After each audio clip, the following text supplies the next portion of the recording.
All right, let's try this. Okay. All right, so let's just pretend that you bought your 100 shares of Plug when Plug was only worth $15 a share. Okay?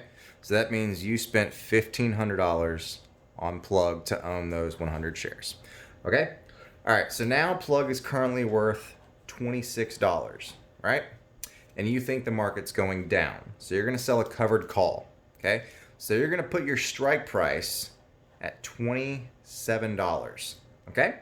So that means someone's going to go buy that call for $27 because they think this price is going up, right? Okay, so they're going to pay a premium, and just based off that other example, that premium was $111, right?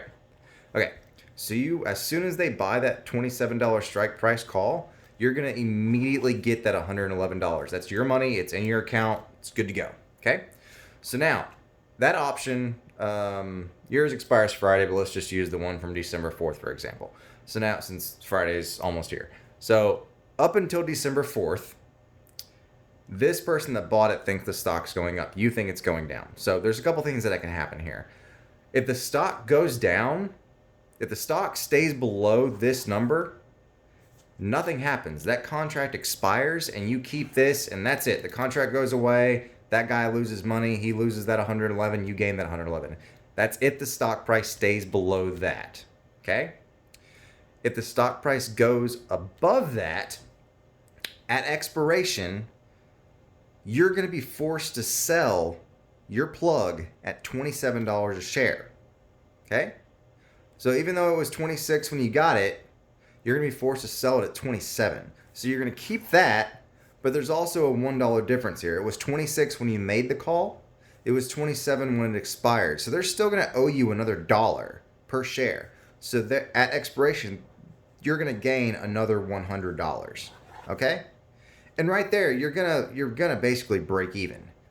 However, the way you lose is if Plug was 26 and you set so Plug's at 26, so that means you've got a $2,600 value in Plug right now, right? Okay. So if Plug shoots up to, $35 a share, that means your 100 shares are technically valued at $3,500. However, you set a $27 strike price. So when it expires, you are forced to sell your 100 shares that are worth $35 a share at $27 a share. When you could have sold them for $35 a share and made $3,500, you're now forced to sell them at $27 a share. So yeah, you'll get, $2,700 in your account, but you're going to lose your 100 shares, and those 100 shares were worth 35.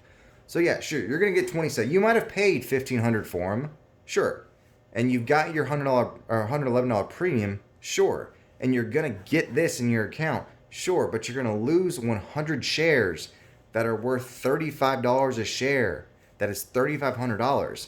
So, I mean, yeah, in the grand scheme of things, you paid $1,500. You're selling them for $2,700, which is a profit of $1,200 plus your 111 that you got from the premium. So that's, yes, you're not technically losing. You're making a profit of $1,311. However, if it went way above and you weren't stuck in this contract, you could sell them for $3,500 and you'd be up $2,000. So that's how you lose money. If it goes way above your strike, then you could have sold them for $3,500. But since your strike was at 27 and it expired over the money, you have to sell them at 27. So you can only get $2,700 for stocks that are worth $3,500. So no, you can't lose money. You're losing your potential profit because they're now worth 35 and you have to sell them at 27. I hope that makes sense. I've been drinking. I don't know.